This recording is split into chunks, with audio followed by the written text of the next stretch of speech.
but it always ends, or it should end, with a journey back to yourself, the journey back to sovereignty. That all these energies are there to support us, but after all, it's about us being not the passengers, but the drivers of this whole soul evolution. Let's go. Welcome to the Soul Fam Podcast.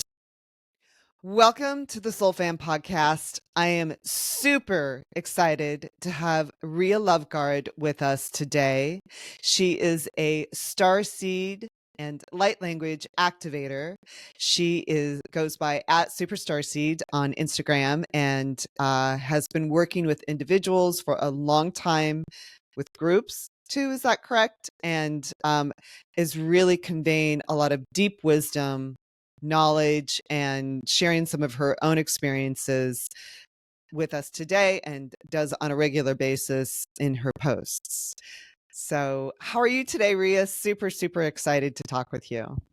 Very well. Thank you so much for the invitation. Always a pleasure talking starseeds, light language, and all the cosmic stuff. Absolutely.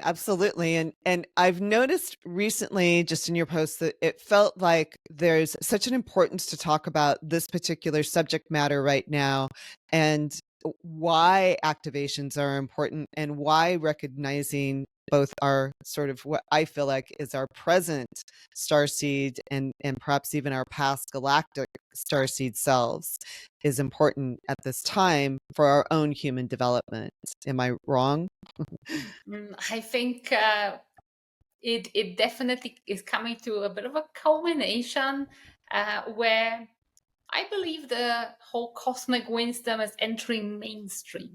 I've seen now that, of course, there is not always a positive reaction, but I think we are becoming noticed and recognized. We, as awakened souls, are becoming a force to be reckoned with. I heard it referred to, I think, back in 2020 as a popcorn effect, where human consciousness is like popcorn. Basically, they don't always pop in the same place at the same time, but it's just like pop, pop, pop, pop, and all of a sudden you have a whole bowl of popcorn, or like a critical mass of awakened human beings. And I think this is what's happening, what has been happening over the last few years, and it's only accelerating. It feels that way. Did you notice a lot of changes in 2020? And I know you've been recognizing your own self as a starseed, and you've been doing this for your own personal well-being for a while. Did you really feel that sort of energetic increase, and then see it also in your clients? Well, yes, that's when I have properly awakened. So I had my light language activated over 15 years ago. Right. But I wasn't aware what it was. I wasn't aware. I couldn't connect the dots. And in late 2019 was when my soul family, the Arcturians, started making contact. And 2020 was a proper, let's say, awakening and realization where all my memories came back. And it's happening, obviously, sometimes in waves. I think this year, 2024, is a huge year. People are awakening. I think the eclipse that took place in April was a big kind of threshold where a lot of things accelerate, a lot of things somehow solidified for the collective. I felt like a huge energetic shift. And in fact, it's happening all the time.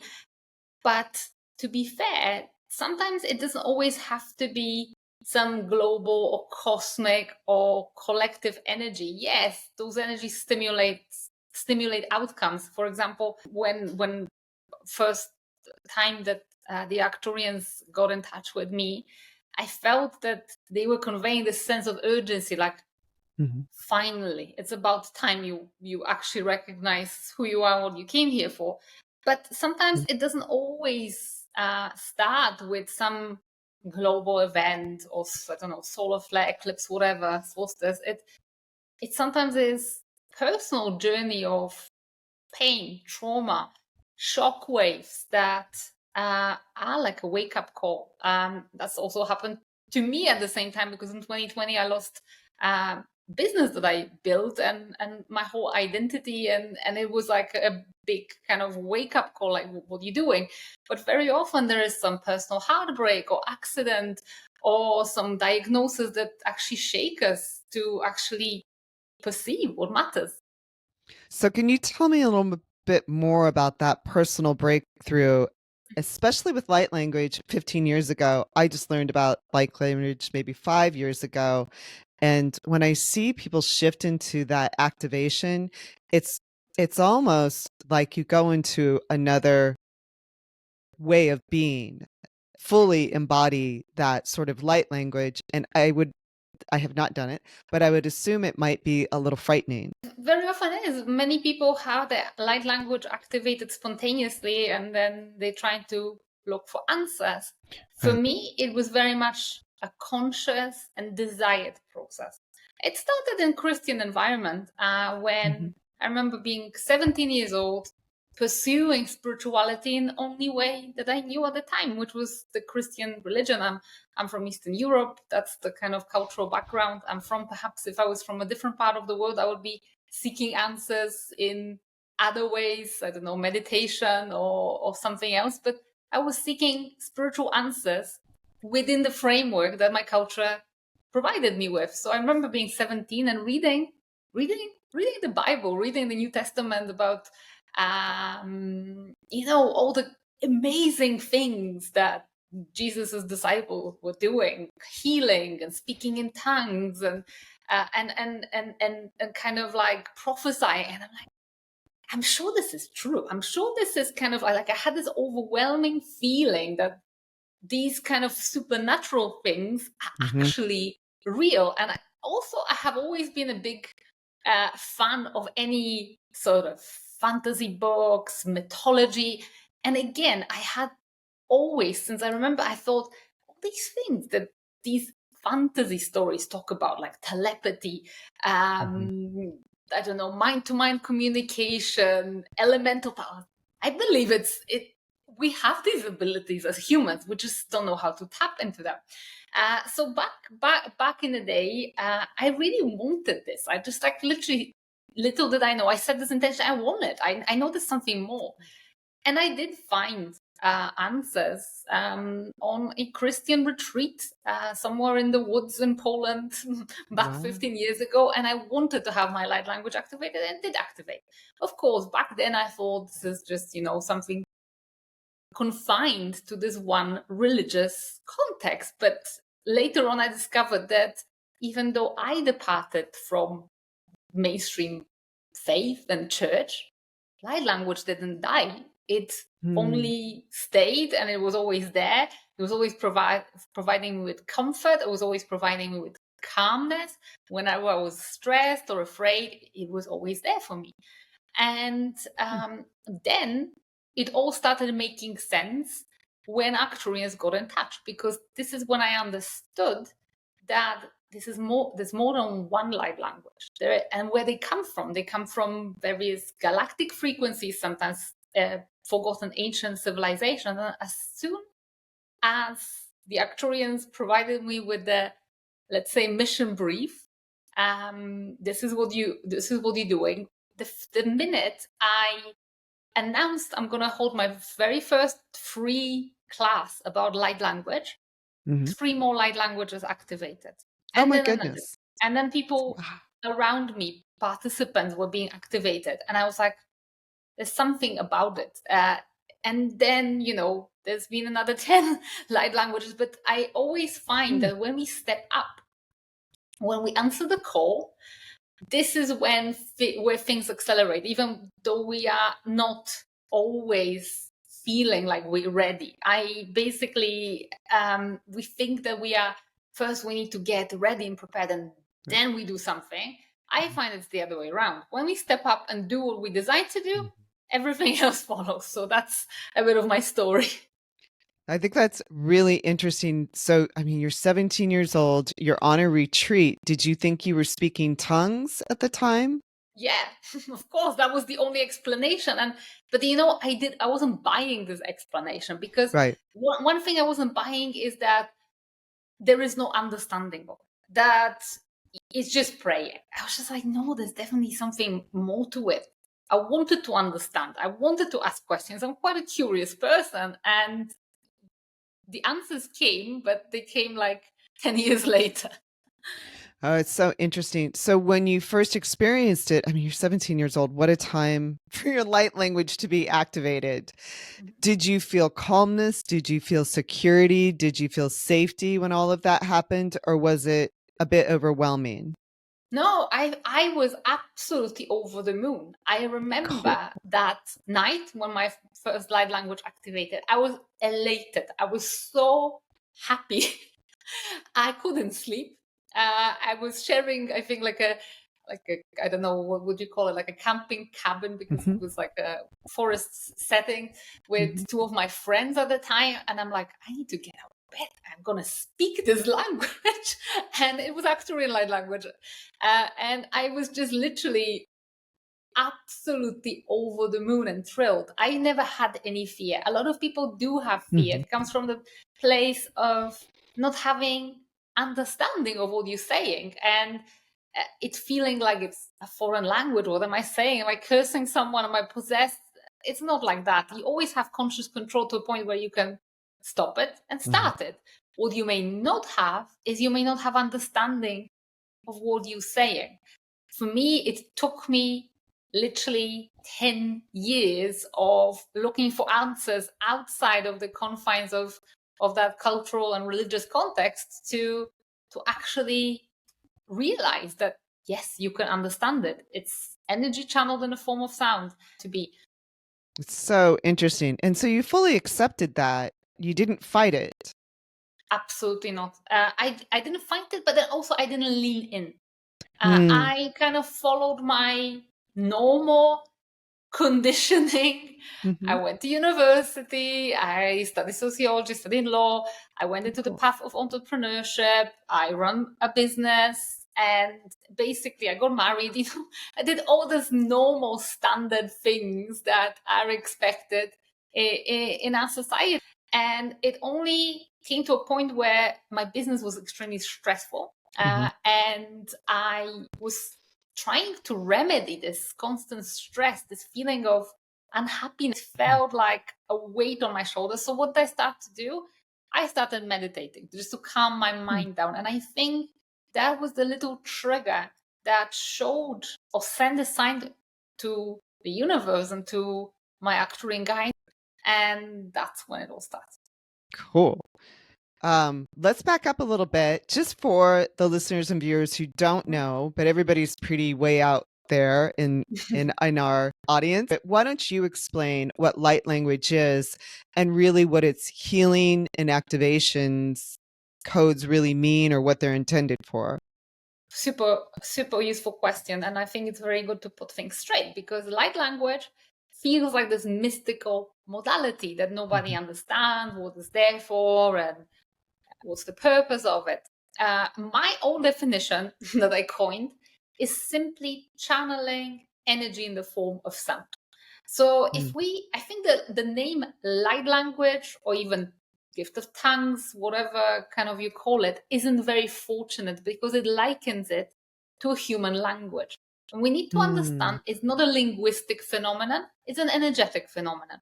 When we think about light language in linguistic terms, and I'm actually a polyglot, I speak multiple human languages, which I learned, they didn't activate, I did the old fashioned way, obviously. It's not nothing like it. mhm, Yes, light language can carry information, but mostly it carries frequency and energy. But it does sound like human language, or at least some light languages mhm, resemble human languages. Some others don't. Some others sound like very, let's say, wacky to human ears. And it's important to simply listen with your heart and with your mm. whole body, other spiritual senses, rather than with your physical ears. Uh, It's interesting. It's almost sort of a code. I mean, it is a code. Is that correct? Yes, I mean, codes again is that another kind of word that is being used quite a lot. It's light codes, and I think there's a slight difference between Mhm, these two. So yeah, light language I think of light language as a medium of kind of energy transfers, is an externalized form of energy transfer, not different to, let's say, Reiki, which most people understand, or any other form of like healing frequency. However, light codes are something different. I actually use a different term for it. I call it consciousness technology because it's like that's cool. immaterial. Yeah, that's what the actuarians call it. It's consciousness technology. I know it's a mouthful, but when we talk about light codes, some people think like light refractions or reflections, but it's not that. It's basically frequency, energetic upgrades that can start working inside our energy fields to fine tune it. It's a little bit like consciousness technology or light codes is a little bit like having an upgrade to your software or having your car fine tuned. Only we're not talking cars or computers, we're talking energy fields. So that's basically what it is. And light language can become a carrier, a medium for transferring light codes. So when the Arcturians came to you 10 years after this activation, how did they approach you? Was this through a meditation? Was this very direct to you? How did this all work? I was running two businesses, one online, one offline. I lived in Australia. I just moved to Australia at that time. Cool. And I was still running an online business in my native Poland, which meant a big time difference. And I remember running like a webinar, which ended at like 2 a.m. my time in Australia. It was like a daytime probably in Poland or something like that. And I remember being wired and not being able to sleep. So what I did is I started meditating, but it was the time like 2 or 3 a.m. where my conscious mind control, I think, wasn't as, let's say, strong as it is when you're meditating at daytime. It was the middle of the night. And all of a sudden in this meditation, I had this transcendental experience. I was taken into what I believe now to be like fourth dimension, which is where present, future, and past all run parallel. And I met this beautiful female being, which didn't say I'm Arcturian. She said, my name is Celeste, which I knew in this vision that it wasn't her name. It was just something for my ears to understand. And she said, I come from a cold planet. And her skin was bluish, very similar actually to what I'm wearing today. Light bluish, fair complexion, fair hair, very kind of like a Scandinavian look, very dainty.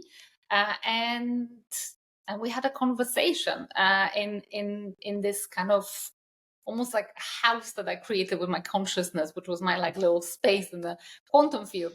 And we had this conversation, and she almost like conveyed this meaning of it's about time, like that's the time. And then she said, follow the grid, follow the blue light, and here is a book about sacred geometry that you need.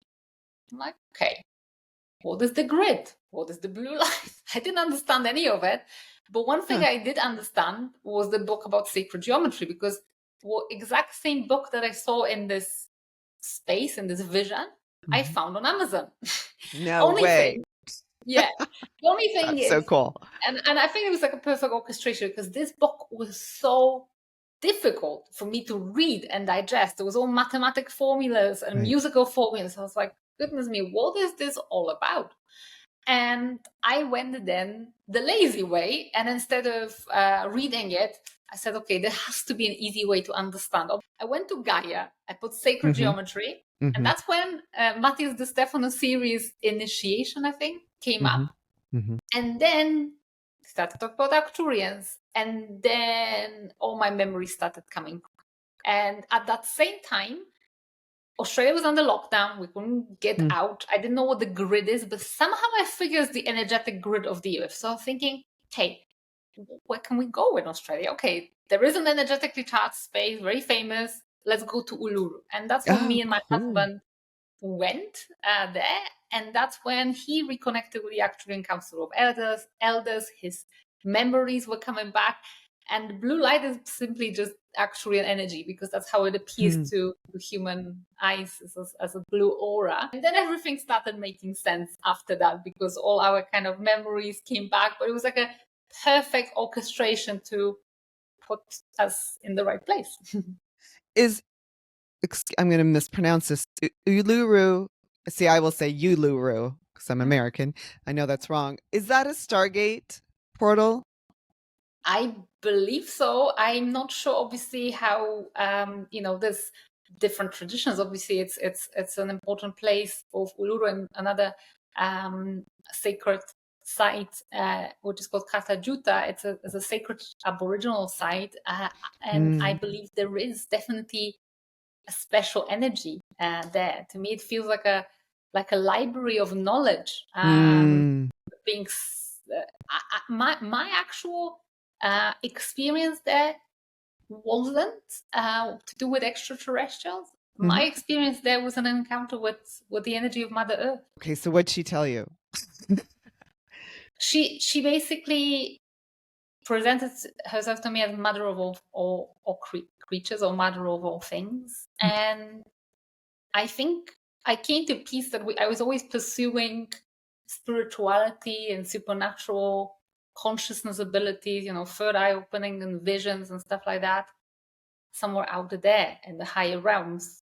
Perhaps because I was always surrounded by powerful psychics, including my husband, including other friends, and they were always very much out there. Mother Earth showed me that it's actually my strength is in this divine feminine and grounded experience, that what I've been looking for somewhere out there has always been here. My care for animals, my care for plants, how I'm kind of wired with my actual earth lineage, with my grandmother, great grandmother. It's always been about earth, about caring for this kind of all the living creatures. And she showed me that basically sometimes we pursue these experiences like transcendental, but there's also beauty and power in those little things where you care for a bird, where you care for a plant, where you kind of adopt a dog or something along these lines. So that was a very, very nice experience to show me my place here on earth. And I think the reason I'm sharing it here with you, thank you for asking, is that very often one of the biggest struggles for awakening starseeds, or even more so for non-awakened starseeds who are still unaware of all of that, is that they can't find their place here on planet Earth. And I think it's super important to ground, to kind of connect through the root chakra to Mother Earth, just so that they feel like they welcome here, that this is their home for this lifetime. They don't need to look for a home somewhere in the stars. Yeah, that definitely resonates with me. And I would say we've had this come across a podcast before where we're sort of earth workers in a way. And that's just so interesting because as starseeds, we feel uncomfortable. We feel like, where is home? Because I know I personally am always looking, well, where is home?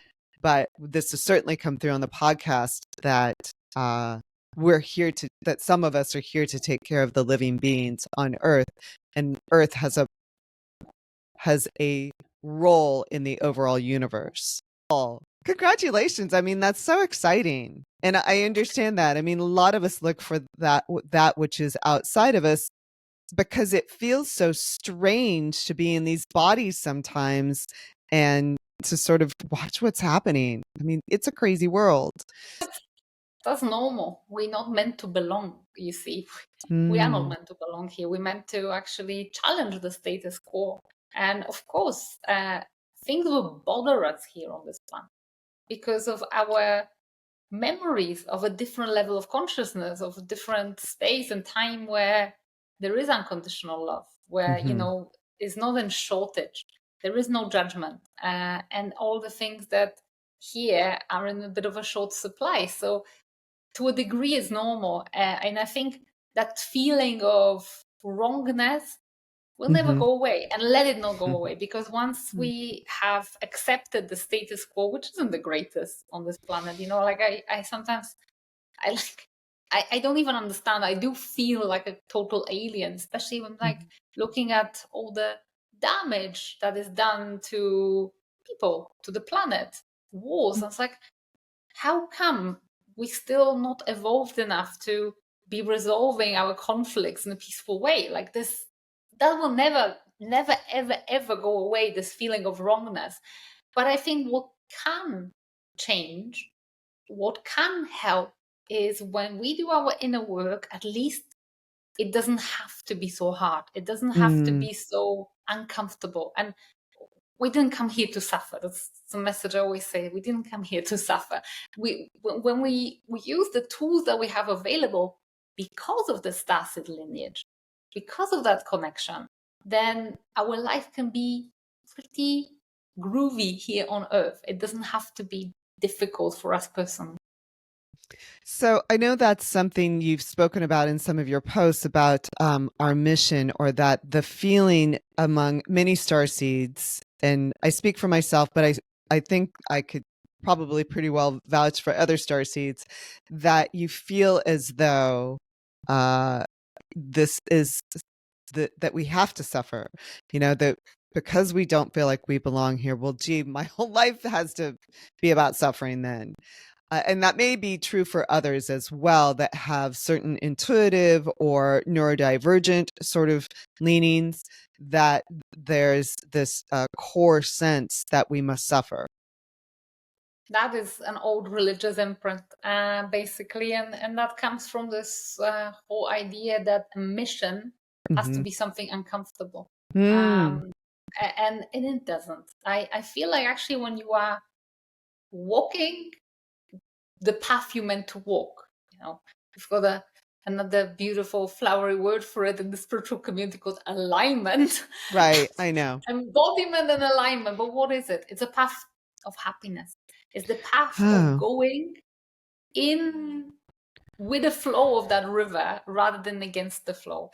And I feel a river is actually a very good metaphor for Starseed mission, because sometimes when we talk about Starseed mission, soul contract, we think of some kind of legal document with do's and don'ts, and if you don't do that, you'll be I agree. incurring penalties, and it will. I'm stuck here again if I don't do it right. Yes, yeah. And I see it as a riverbed. It literally is. You can be going somewhere on the outskirts, on the shore, through the bushes, and it can be difficult. But alignment is when you are in this sweet spot, in this flow, and things do start moving easier. And it's not actually our starseed lineage that is in the way of us feeling happy and fulfilled. Absolutely not. It's something totally different. Is the earth lineage, is the human conditioning that makes it difficult, is our ancestry, the patterns we inherit from our parents, grandparents, is the trauma that we go through in our childhood, is the societal conditioning that is not wired for us being happy, balanced, abundant, but it's more about us being slaves to the system and just basically being unhealthy, unhappy, and stressed. It's actually not the starseed connection that makes us uncomfortable. It's all the weight of the 3D programming and conditioning that thankfully is absolutely rewirable, and it's absolutely healable. And once we do this kind of work, I call it advanced shadow work, because it's not just our own stuff. It's not just things that hurt us in childhood or adulthood. I know a lot of people will do the inner child work, but sometimes inner adult has been through a lot of trauma too, sometimes more than the child. And sometimes it's not just us. Sometimes it's also our ancestors. Sometimes it's things to do with our cultures. When we get rid of all this energetic mess, that's when the life becomes way, way easier. And that's when Starseed mission isn't the burden. It's actually an expression of our passion. And having worked with so many Starseeds, I know that usually what comes to us very easily and naturally here in this lifetime is exactly what we came here to do, because this is something that we have done in our previous lifetimes. I remember this lady a couple of years ago, and my husband was giving actually a starseed reading to people in our membership. We had a small group back then. Now the group is a little bit bigger, so we don't do personal life starseed readings because it would take a whole day, but I remember having a small group, and this lady turned up to be someone who was chartering star maps on a Syrian starship. And then she said, okay, so what do you do now? Oh, well, I'm working in logistics, and I absolutely love it. I love organizing the routes and stuff like that. So, when we think about Starseed mission, we think that it's going to be something very consciousness, very spiritual, but it could be something that you were chartering routes on a starship, and now you're doing the same thing right here on Earth, because that's your natural gift. Oh, that's so interesting. How cool. So is this part of your work is to connect us full circle from our starseed origins, which may also be our future. That's another discussion. Our past is our future is our present, but that it connects us not only to our present, but to our ancestral past in order to clear that? Absolutely. That is the core of my work is clearing patterns. I see reality as patterns, energetic patterns. And those energetic patterns are those repeating stories, the limitations that we come across. And ancestral work is a huge, huge part of my work, because that's where majority of pain and trauma comes from. Apart from this lifetime, is actually the generations that have gone, the human ancestors that have gone before us. Once you kind of identify those energetic patterns that are cluttering our field, things get easy. And also you have a much more capable energy field to receive all the upgrades, all the light codes. Because when you feel this full of pain, trauma, conditioning, and all of those negative limitations, there isn't much space there for the new, for the higher frequency. Oh, good point. I understand that completely now. I think I understand it better now. That's so, because we talk a lot about ancestral trauma on the podcast and trying to understand it. I personally was just thinking about my own ancestral trauma, and I kept seeing it from the men in my family. That has been something I was trying to figure out, frankly. But then it finally dawned on me. I'm like, but wait a minute, what's happened to all the women? As you recently posted about your grandmother, and you made a comparison using your current sort of state, your lovely current state, and then where she was at the same age, all the things she had been through at that time, and how that tends to end up in your ancestral energetic field, which I'd not heard that term before. Maybe you can talk a little bit about that. Is that part? Because I thought, how do you clear the lineage from, I don't know, the 18th century? With pleasure. Right. With pleasure. I absolutely love talking about this. And it's basically the biggest thing when it comes to patterns is to spot them, is to see those regularities, those repeated stories. And sometimes they're very obvious.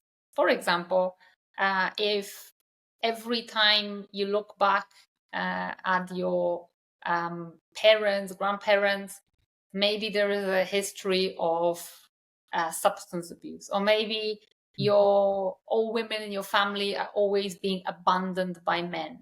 Or maybe there is a pattern that, in my family, there was a pattern that men die very young in tragic circumstances. So first of all, see those patterns. And sometimes they repeat themselves in a very straight way. So the same history repeats itself. And it's quite easy then to spot the pattern and then clear it. However, very often those patterns transmute. The themes are the same, but the meanings are different. Usually when I work with entrepreneurs, I can see this. Like, let's say there's a pattern of them being invisible. Let's say you want to go out there, you want to get clients, you want to be seen, you want to be noticed. Nothing. Just literally no views, no engagement on your social media. There is that. And then maybe that pattern links to, let's say, the fact that for your ancestors, being invisible was a survival strategy. Maybe they were some persecuted minority that had to hide. Maybe they were escaping from some oppressive regime and they had to hide. Maybe there is a history of, let's say, sexual abuse where hiding and being as small as possible was actually a strategy for survival. So this is how these ancestral patterns work. Once you spot them, that's literally 90% of the work. Once you spot them, you have to release them, or you can release them. You don't have to, but you can release them. And basically you do it in a way that honors the ancestors. So never break an ancestral pattern. If you break a pattern, the field tries to get your attention back. And sometimes there will be a lot of upheaval. It's very upsetting because let's say that pattern of visibility, you go out there and you try to do something, and it's like field screams danger, go back to your spot, don't put yourself out there, because it can result in a tragedy. So what you need to do instead is you need to actually talk to your energy field and talk to your ancestors as well. So in your imagination, in your mind's eye, you recognize what they've been through. So you literally put yourself in their shoes. You kind of sympathize with them. You kind of think, oh my God, that's what they've been through. What would it feel like to have to hide? Or what would it feel like to have your heart broken? So that's one thing, is that acknowledgement. And you do it very similar, like as if you were doing in a child healing, where you imagine maybe your grandmother, maybe your mother, maybe your father, as a small child or as an adult or adolescent, whatever time they were going through hardship, and you send that version of your ancestors from the past everything they didn't have, everything they needed. And then you separate yourself from the pattern. You basically state to the field, and I usually recommend doing it out loud. You say, okay, I can see there is a pattern of invisibility in my field. I acknowledge where this pattern comes from. It comes from whatever ancestral story was there. Let's say the fact that my ancestors were hiding during the war. But today, this pattern doesn't serve me. And as a sovereign, energetic being, I declare I'm going my own way. I'm separating myself from this pattern, and I'm embracing a pattern of being visible, being vibrant. This is what serves me. And you state in your reality, and as if by magic, reality starts to shift. That's very, very powerful work. Super interesting about all of that. I think there's a lot of confusion about it. And epigenetically also, it's shown through science that obviously it gets the trauma or the experience, whether it's poverty or famine or war, it's transcends not only our fields, but it becomes part of our DNA. So by resolving the field, we clear our DNA as well. Is that about right? Yes, of course, there is the biological expression of the DNA, and that's what epigenetics is all about. But energetically, it isn't 100%. The principles are the same, but they're not 100% identical, because the same ancestral work can be done by, let's say, someone who's been adopted.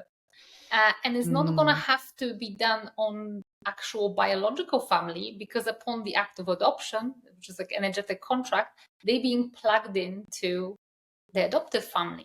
Right. Things happen upon marriage, for example. You are plugged into your husband's or wife's energy and lineage as well. And sometimes you can inherit patterns from your spouse's spouse. Sometimes, and I've experienced that, you can even take on energetic patterns from a business partner that you work with, because you create like an energetic contract. And of course, you're not going to probably take their patterns of relationship, but when it comes to abundance and money and business, I've seen that, and I've experienced that, where people almost like plug into each other's lines. So patterns are a little bit beyond just the physical DNA.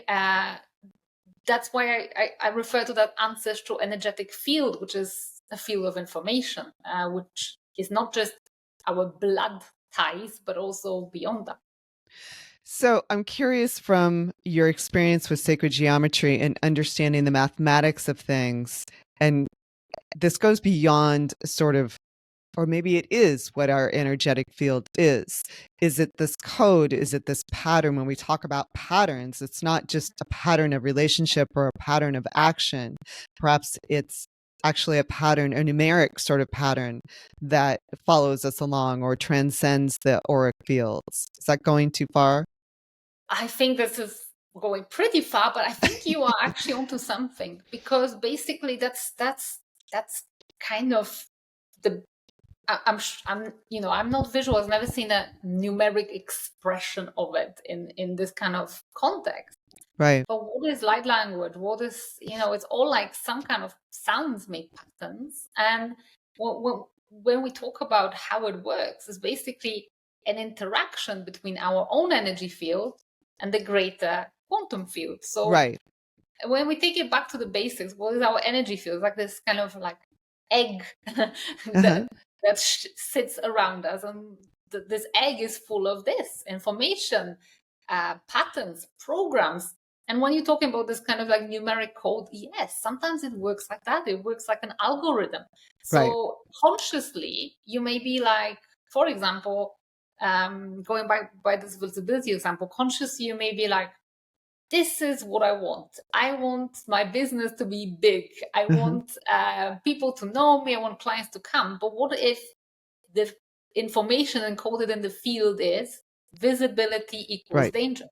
Right. Then the field reacting with a further field will be bringing this outcome of better hide. This is how you save. This is how we survived in this kind of family or country or whatever. So Mm-hmm. yeah, I think like very interesting when you talk about the numeric code. Quite possibly there is something like that. Yeah, a sort of fractal, because when I think about light language, like bringing this full circle, when I think about light language, and I don't know that all of our viewers and listeners know this, but when you do the light codes, they have a specific pattern in them when you write them. I'm sure you probably have written them, and you're much more experienced at this than me, but they have a specific sort of pattern. So I'm curious if that's sort of what transcends time and energy and DNA altogether. I would And imagine so. I'm more about the spoken light language, right. but obviously I'm aware, and I've had clients and students who write light language. And Yeah, yes, of course, it follows patterns, but so does the sound. That's why people say exactly. to themselves, "Oh, yeah, this sounds repetitive." Well, this is the sound pattern. So yes, I'm sure that's how it works. It's like this whole big, fabric of reality. And the good news is that once you learn a little bit more about how to work with this invisible reality, how to weave those patterns, how to Mm-hmm. reprogram the algorithm, outcomes change, Right. lives change, and you can literally have a way better concrete stuff. It's not just kind of metaphysical knowledge, but it can translate to real kind of changes, be it in your love life, be it in your income, be it in your business, be it in overall happiness. I know we're pushing the time limit here, but do you mind sharing just a little bit about your personal sort of breakthroughs regarding ancestral lineage? Because I find it really fascinating, and I have some friends who are Polish whose mothers and grandmothers went through an enormous amount of trauma, and I see in a way it carrying on even in a modern way. They may not be concerned with healing their ancestral trauma, but I can't help but recognize it. Yeah, I think that there's always more than one, you know, trauma pattern, and it Mm-hmm. doesn't matter what culture you come from. I work with Oh yeah. clients from all over the world, and there's certain themes that repeat, and there's certain more specific to a particular culture. Obviously, war leaves its mark, but I find that sometimes it's more the relationship dynamics between Mm. ancestors that also leave the mark. Give you a few examples of patterns that I have released. Good thing is once you release them, you forget about them. It's almost like they Yeah. don't affect you. But one of the very interesting patterns was a pattern that started with the great grandmother that I shared with on a recent short video. So basically, she had quite recognized in her community like healing abilities. We could call it these days doula, but what she was Oh. doing, she was delivering babies. She was preparing the people who deceased for burial. There was, back then there was no funeral That's homes, so true. the hospitals weren't available. But she definitely had these kind of abilities. She was nursing sickly children or babies back to health. And then what happened is when, apart from all the trauma she suffered from during the war, but that actually happened before Second World War, she had a 3-month-old baby daughter that she lost in infancy illness. I can't remember what exactly it was, but baby fell sick and passed away. And what happened then, and this is something that me and my mom deciphered back, I think in 2020, we started having the same dreams. The ancestral field was like ready to release. We discovered the pattern. But let's go back to how the pattern displayed in current reality. The current reality is that my mom and I were always very scatterbrained. We would lose things. We would kind of not have our stuff together. It would feel like we don't have control over our reality. And it was especially concerning things that were important. Keys, bank cards, all these kind of, things that you need for your job or whatever. 2020, my mom and I are getting the same dreams. And it's the dreams about rushing somewhere, being at the airport, having suitcase, which is all scattering around, trying to hold it together, not being able to hold it together. We're like, what's going on? And at the same time, we start losing even more things. I've lost a microphone that I was using daily for my work. I lost some kind of bank cards. It's like, what the heck is going on? There is some pattern. We need to figure it out. And it stemmed all the way back to that great-grandmother who lost a 3-month-old baby. Because bearing in mind, very specifically, that she was helping other babies, she was helping other people, she couldn't help and hold alive what was her own. So her losing that 3-month-old baby daughter felt like a personal failure, like I'm good for nothing. I'm not a good healer. I can't be trusted with what is important. Eventually, she developed that pattern of losing things. And she developed early onset dementia. Same happened to my grandmother, my mom's mom. She also developed dementia. And there was always this kind of pattern of losing keys, looking for where I put my wallet, all of the time, just having this kind of scatterbrain. Discovering this pattern helped me and my mom get diagnosed with ADHD, which we weren't sure. We were just like, we're just scatterbrained.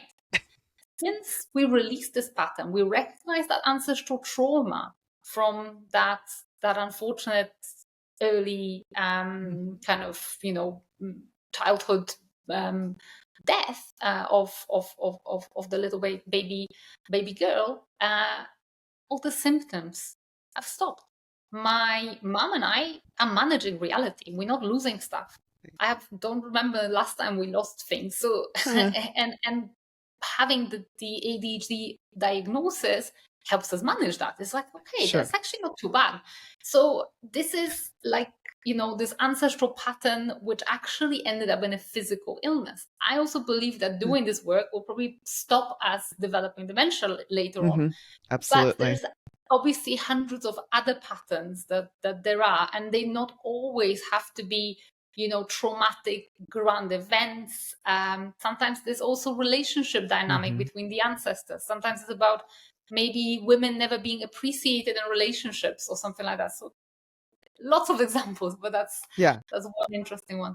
I understand. That's very cool. Wild that you and your mom were having the same dream at the same time.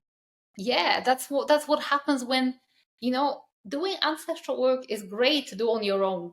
But I have worked now with clients who are siblings, who are families, that almost intensifies. The ancestral field wants to release that pain and trauma. They didn't have therapy. They didn't have the tools we have today. So even though they pass away, that pain is there. And it's almost like it's ripe. It's like they're cheering us on. Go, deal with it, release it. You at least have a better life. So interesting. So let's take this full circle to your light language and being a starseed. And does it feel like a reach to understand all of these connections? Like we're all very connected to our ancestors, to our starseeds, to our future selves.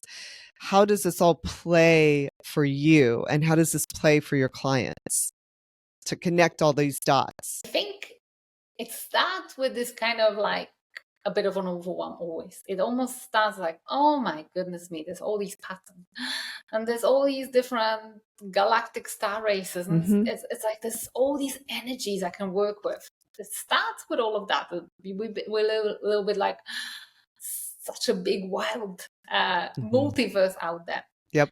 But it always ends, or it should end, with a journey back to yourself. The journey back to sovereignty. That all these energies are there to support us, but after all, it's about us being not the passengers, but the drivers of this whole soul evolution. I think it starts complicated and simple, and it ends with this kind of like, what is my heart's true desire? What do I actually want to be? It's not, people start by asking the question, who am I? As in, what's my starseed origin? What's my purpose? What's my mission? And then slowly but surely, they go through these layers of conditioning. They release the ancestral pain and trauma. They release all the kind of conditioning from the culture and society and expectation and past life. And then they end with a question, well, it's not about who am I? It's like, who do I actually want to be? It's up to me. Who do I want to be? What do I want to do? So for me, it's always a journey to sovereignty, to self-love. And the foundation of the self-love is self-trust. Because when we think of self-love, we often think self-care, all of that. But I believe it's actually about self-trust, about trusting our decisions, trusting our abilities, trusting our intuition. That is actually what my work is. That is so cool. Really, it is very cool. How did you discern that this was it? I mean, girl, you're an entrepreneur, you're running a couple of businesses, you've lived all over the world. How did this sort of come together for you? Life, I suppose. Life, and there's a theme in those client sessions that I've had and group sessions. It's basically that's what it is. Like, the more layers we deprogram, the more we let go of all these other people's expectations, these traumatic past events, the more people's inner light has a chance to shine through. And I always see this brilliance, this charisma, whether it's in entrepreneurship, whether it's just in life, where people are coming back to the essence, coming back to actually what they want to be. And I've seen sometimes it's a messy process. Let me just say that. Oh yeah. It can be. Things fall away from your life. People realize that maybe a relationship that they were in actually isn't in the highest good. Sometimes they realize that the career they were pursuing is completely like barking the wrong tree. And it can get messy, but the reward at the end is like this kind of sense of peace. And it's like, okay, I'm exactly where I want to be, and I'm exactly who I want to be. But I'm curious what both you and the Arcturians and other starseed families feel like. Why is it so important for us to be waking up at this time, to be finding our true essence, which I hope people realize is part of the awakening process? It's not just all this ooga booga weird woo-woo stuff, but it's really, as you stated, that it is to realize our sovereignty as the true essence of ourselves. I think it's an opportunity to actually stop this cycle of perpetuating trauma on this planet.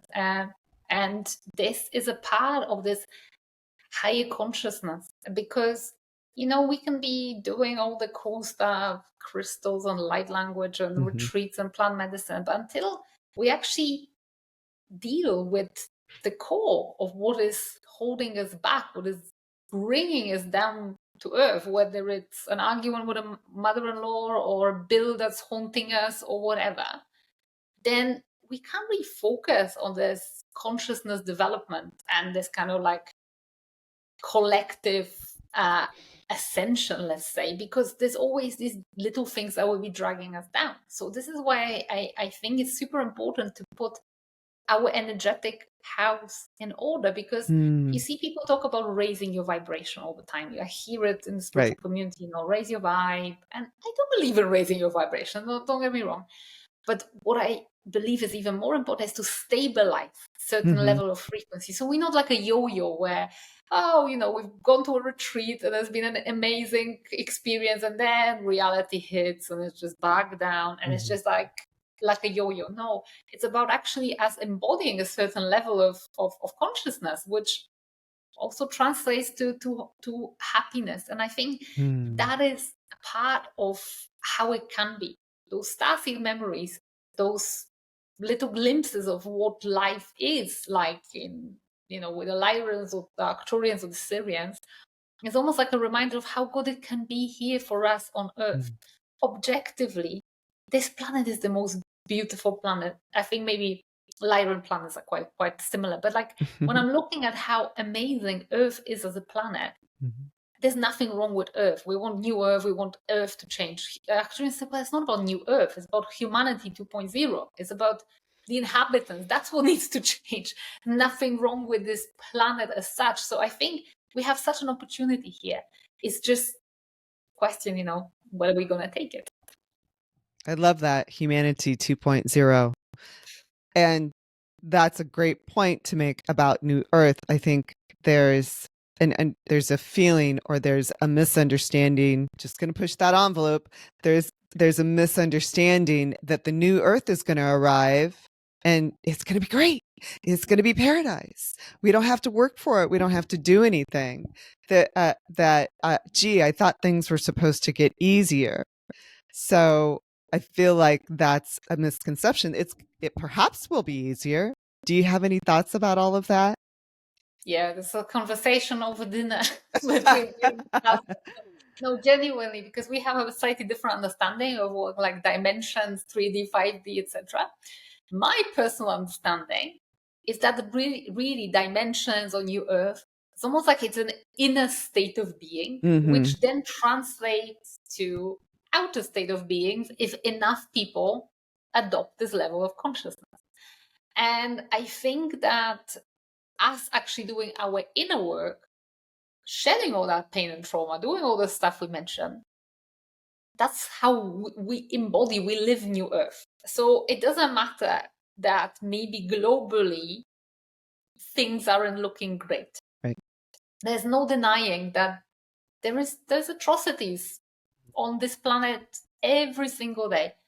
But it's almost like it stops being the part of my reality. My reality is peace. My reality is calm. My reality is flow. Things come well for me because I've done my inner work and I have dealt with the part that is concerning me. And if enough people do this kind of work, then the frequency changes. Like with this popcorn, there will be this critical mass. And I think what we also need to remember is time scale and time wise. Again, it's not going to be some savior event that something will come from the outside. It comes from within. But also, please remember, and this is something that's been landing for me as the guides have been nudging me about for the last few months, is that we need to remember the time scales. We think in terms of months. It's like, is it going to be this year or next year, whatever. We have a very short time span perspective. But things are changing. Look how much we have evolved as humanity. Look how, for example, we treated animals 200 years ago, 50 years ago, and how we treat animals today. There's a lot of positive changes. How human life was maybe not very valuable, I don't know, so many years ago, and now it is more and more valuable. So I think those changes can be very, very evolutionary rather than always revolutionary. And in the end, consciousness is rising. The level of awareness is rising. And again, I would urge anybody not to be looking so much globally. Start with putting your own energetic house in order. Because sometimes all this kind of big stuff and consciousness can be a form of escapism. It's easy to be like, oh yeah, I'm going to save the world. Well, save yourself. Right. Save yourself first. It's like a pool. It's like a puddle. If I'm saving that rock in the middle, it all ebbs out. So if there's enough of us that do it, as you suggested, then the critical mass changes, the frequency of the planet changes, and new Earth, so to speak, is reborn from the inside out. That's how I see it. Cool. Do you want to close? Should we? Is there anything I'm missing about this? We sort of just let this flow. How can people get in touch with you? Tell me about upcoming workshops. You're in Costa Rica. How do we come visit you? All those, or do you do everything online now? How does it all work for you?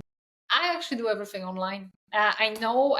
I live in a place which calls retreats, but this is not the way I work. Right. I actually have this deep belief that I don't want these external one-off events. Everything I do is online because people can do it, first of all, wherever they are in their day-to-day. I'm a big fan of integration with day-to-day. It's not like, okay, I'm going to come here and feel amazing for a week and then go back to my reality. Right. I'm all about practical transformation. So you can find me on both TikTok and Instagram at Starseed, on my website realloveguard.com. I run a couple of very interesting online programs, which is, I suppose, something you guys may be interested in. So one thing that I do is, for 4 years now, we've run a membership called the Quantum Club, which is all about star seeds and spiritual development. There's weekly classes. There's a library of, I think, something like 200 sessions where you can dive into any kind of subject, whether it's ancestral healing or light language or star seeds or Syrians or Arcturians. So that's one of the things that I do. And then once a year, and it's coming to this time of the year where we're enrolling, we run a 6-month program starting every January and running till June, which is called Transcending Dimensions. And this is like a full reprogram of your energy field, where we go through all these layers of conditioning, ancestral patterns, karmic patterns, collective patterns. Then we connect you with your star family. Then we kind of start working with the energy of abundance, the energy of money.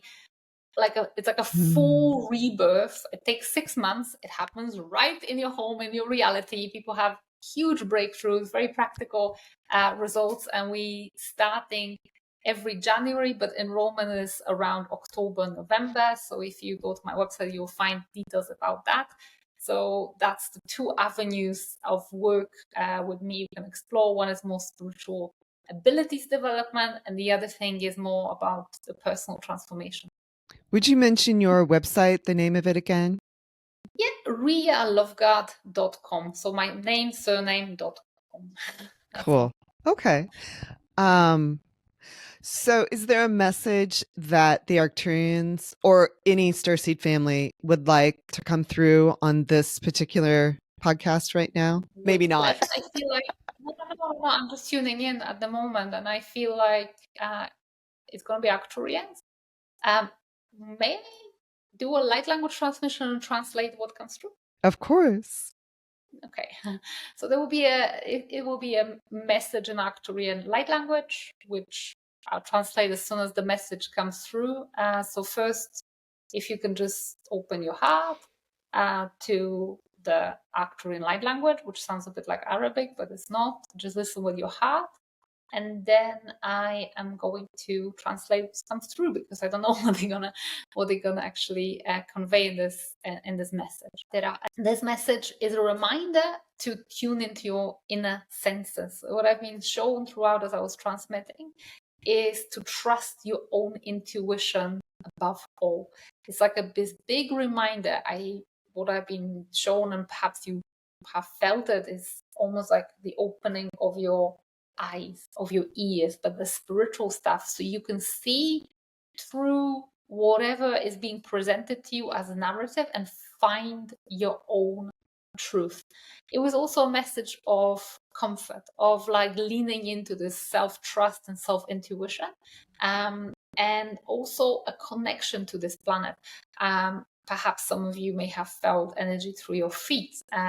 It's also about actually grounding to this planet Earth and trusting that this planet has everything you need in this time to feel comfortable in your resources in your life. That's it. That's beautiful. I certainly felt that. I think that's, I really appreciate that very much. I feel that in my heart, and I certainly hope people receive it. I sure hope it's received. Thank you so much. I'm so grateful for this, and I'm sure our listeners and our audience will be grateful too. You're most welcome. Stay blessed. Thank you so much. Thank you for joining us for this episode of the Soul Fam podcast. Be sure to tune into every episode where we dive into a different rabbit hole of the known and unknown to empower you in conscious living and exploration of the greater universe. We hope you leave each episode with a little stardust in your hair and inspiration in your heart. With love from your Soul Fam.